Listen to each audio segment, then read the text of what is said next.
While in Trinidad and Tobago, I was asked to be a judge for their annual poetry competition.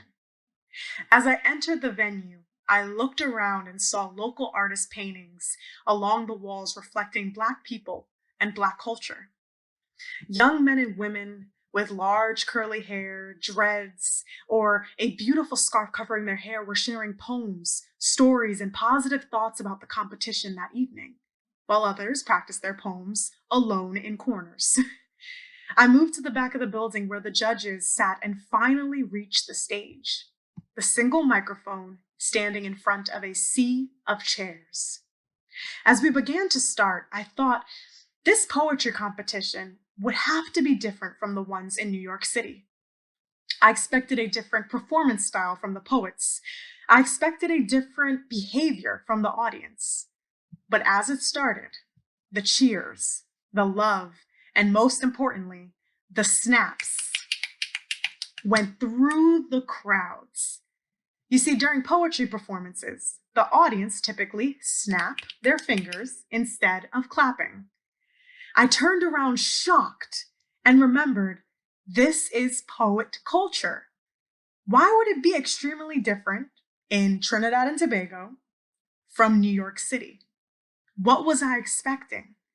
Because at the end of the day, the snaps is what it means to be a part of a creative and powerful community. The snaps are a universal language of love. In 2014, I went backpacking through Europe and I experienced a wide range of different cultures. Something I particularly wanted to experience was a European open market, and I got the opportunity in many of the countries I visited. I am crazy about open markets in Brazil. I love the fuss, all the colors, the smells, tasting things for free, bargaining and chit-chatting with sellers, observing and learning different techniques the elderly use to check if a fruit is good or not.